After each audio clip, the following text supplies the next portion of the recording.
Bien-aimés dans le Seigneur, Shalom. Nous voici en ce jour, en ce vendredi 3 juillet 2020. Nous voici pour notre méditation, la dernière méditation de la semaine. Vous savez, nous méditons du lundi au vendredi. Et aujourd'hui, nous allons lire un verset dans le livre du prophète Sophonie. Sophonie, chapitre 2, nous lirons le 3e verset. Sophonie 2, verset 3. Cherchez l'Éternel, vous tous, humbles du pays, qui pratiquez ses ordonnances, recherchez la justice, recherchez l'humilité. Peut-être serez-vous épargnés au jour de la colère de l'Éternel. Nous reprenons. Cherchez l'Éternel, vous tous, humbles du pays, qui pratiquez ses ordonnances. Cherchez, recherchez la justice, recherchez l'humilité. Peut-être serez-vous épargnés au jour de la colère de l'Éternel. Bien-aimés dans le Seigneur, la Bible nous renseigne à plusieurs endroits. D'ailleurs, il y a un verset qui nous dit que l'Éternel est lent à la colère et il est riche en bonté. Cela montre que malgré la bonté, l'amour de l'Éternel s'irrite aussi, l'Éternel manifeste parfois sa colère. Nous le voyons à partir de Genèse. Adam et Ève ont été chassés du jardin d'Éden parce que Dieu était fâché, il avait la colère et les a chassés du jardin d'Éden. Nous avons le cas du déluge, toujours dans Genèse, où Dieu a exterminé tous les êtres, et les êtres humains et les autres êtres vivants, il les a exterminés parce qu'il était en colère par rapport à l'attitude des humains. Et il y a aussi Israël qui a plusieurs fois été en captivité à cause de la colère de Dieu sur Israël qui se détournait plusieurs fois de l'Éternel qu'il avait fait pourtant sortir d'Égypte. Bien-aimé, Dieu peut exercer sa colère contre une nation, contre une communauté et contre toute l'humanité ou contre une personne ou un groupe de personnes. Et dans ce texte, Dieu menace. Quand vous lisez déjà au verset 1er et 2, il est dit « Rentrez en vous-même, examinez-vous, nation sans pudeur, avant que le décret s'exécute et que ce jour passe comme la balle, avant que la colère ardente de l'Éternel fonde sur vous, avant que le jour de la colère de l'Éternel fonde sur vous. » Bien-aimé, Dieu peut manifester sa colère de plusieurs façons. Par la maladie, par des catastrophes, par des guerres, par plusieurs sortes de choses. Il y en a qui le disent, nous ne pouvons pas l'affirmer, mais cela peut être vrai. C'est que la pandémie, cette pandémie de Covid-19 est aussi une manifestation de la colère de Dieu par rapport, effectivement, quand nous voyons le monde, comment le monde est à ce moment où les personnes sont en train de chercher comment tuer d'autres personnes, où les hommes veulent devenir des femmes veulent devenir des hommes, où on accepte que hommes et hommes se marient, femmes et femmes se marient. Le Seigneur ne veut pas cela et le Seigneur cela peut attiser la colère de notre Seigneur. Les derniers jours sont des jours décrits comme des jours où les hommes vont se détourner de Dieu. Et il y a cela, même dans l'Église. Les hommes et les femmes, même les serviteurs, nous nous détournons de Dieu d'une façon ou d'une autre. Et cette colère, bien aimé, peut être désastreuse, allait être désastreuse dans ce cas.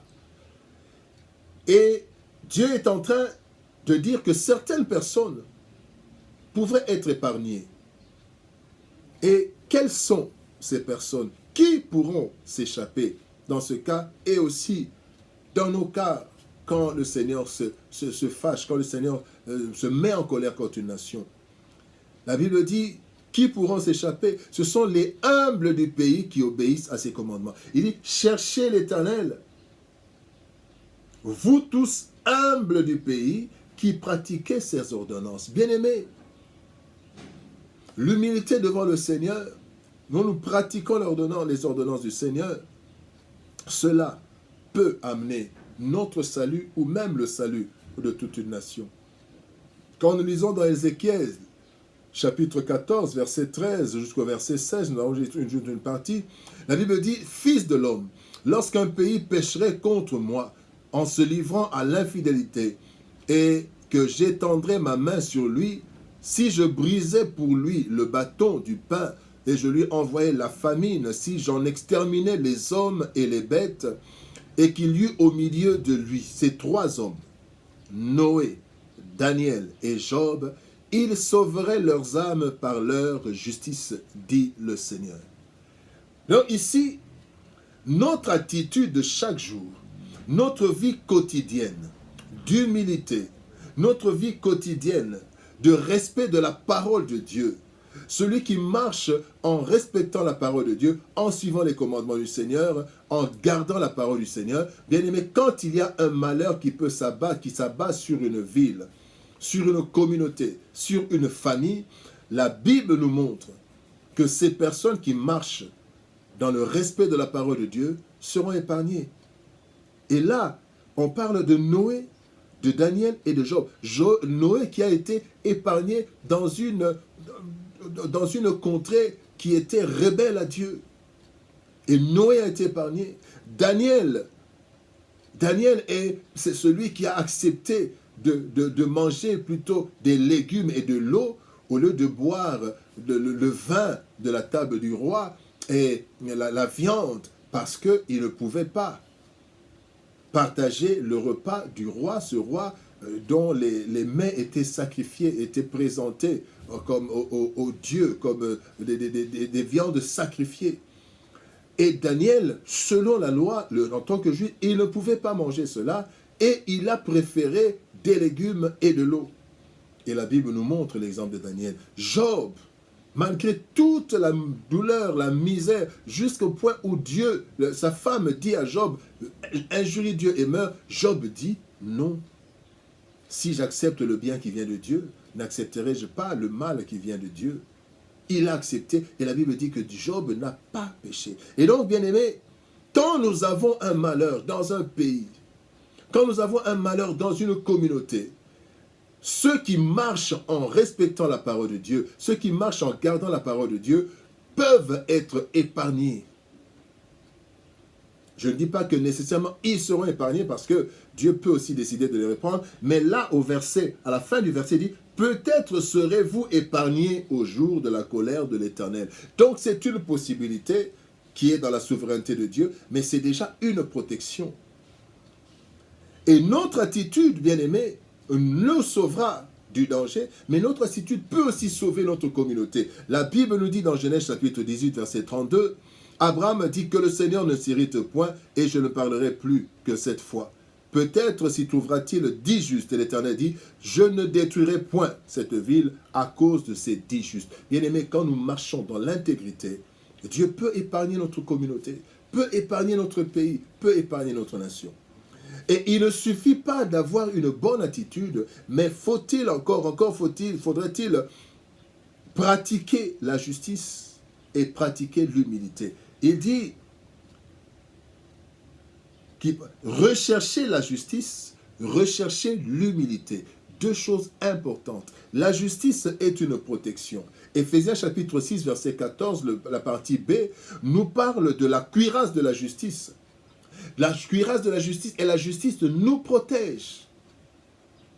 Et quand nous sommes justes, ne marchons pas comme tout le monde. Marchons selon Dieu. Et la justice nous sauvera. Proverbe 14, 34 dit, 34 dit effectivement, nous dit, la justice élève une nation, mais le péché est la honte des peuples. Et quand Dieu nous élève, il nous protège. Quand nous cherchons, non seulement nous avons une bonne attitude, mais nous devons rechercher la justice, vivre d'une façon juste et pratiquer la justice envers tous ceux qui sont avec nous. Et la deuxième chose, c'est l'humilité. Rechercher l'humilité. Bien-aimés, il y en a qui ont été sauvés par des personnes, peut-être qu'ils voient, qu'ils trouvaient des personnes qui n'étaient pas de du même niveau social qu'eux. Et nous devons rechercher l'humilité envers Dieu. Quand nous ne respectons pas la parole de Dieu, c'est déjà un orgueil vis-à-vis de Dieu, mais aussi nous devons être bien avec tout le monde, respecter tout le monde, considérer tout le monde comme créature de Dieu, comme étant comme nous, semblable à nous. Quelle que soit notre richesse, quels que soient nos titres, nous n'avons pas un sang bleu, nous n'avons pas un sang vert, nous avons tous un sang vert. Et vous pouvez prendre le cœur ou le sang du plus pauvre de la nation et le mettre dans le corps du plus riche. Cela ne posera aucun problème. Nous sommes les mêmes. Soyons humbles. Et la Bible nous dit dans Proverbe 22, verset 4, le fruit de l'humilité, de la crainte de l'Éternel, c'est quoi? C'est la richesse, la gloire et la vie. Notre vie peut être protégée par l'humilité. Notre vie est protégée par l'humilité et Dieu nous élève. La Bible dit dans 1 Pierre 5, 6, « Humiliez-vous donc sous la puissante main de Dieu afin qu'il vous élève au temps convenable. » Et en attendant l'élévation, il vous protège. Bien-aimés, peut-être serez-vous, peut-être serons-nous épargnés du jour de la colère de l'Éternel. Dieu a plusieurs griefs à nous reprocher. Il y a plusieurs choses. Aujourd'hui, la débauche, la magie, l'orgueil, ces choses-là qui amènent Dieu à la colère. Et Dieu peut frapper. Dieu peut frapper une nation. Mais si dans cette nation, il trouve des hommes et des femmes qui sont humbles et qui pratiquent les ordonnances, il peut les sauver, tout comme il peut sauver la nation à cause de ces justes. Bien-aimés, cherchez l'Éternel, vous tous humbles du pays, qui pratiquez ces ordonnances, recherchez la justice, recherchez l'humilité. Peut-être serez-vous épargnés au jour de la colère de l'Éternel. Quand la colère de l'Éternel se manifeste, ceux qui sont justes, ceux qui sont humbles, ceux qui pratiquent la justice et l'humilité seront sauvés, mais ils peuvent aussi sauver la communauté. Que Dieu nous bénisse. Nous sommes arrivés à la fin de notre méditation et à la fin de notre semaine de méditation. Par la grâce de Dieu, nous sommes encore en confinement. Nous ne savons pas si pendant le week-end, le confinement sera levé, mais nous sommes là encore et le dimanche, nous serons là pour notre prédication dominicale. Que Dieu nous bénisse. Bon week-end. Au revoir. Shalom. Au revoir et à dimanche. Mais pour les méditations, nous nous retrouvons lundi. Shalom.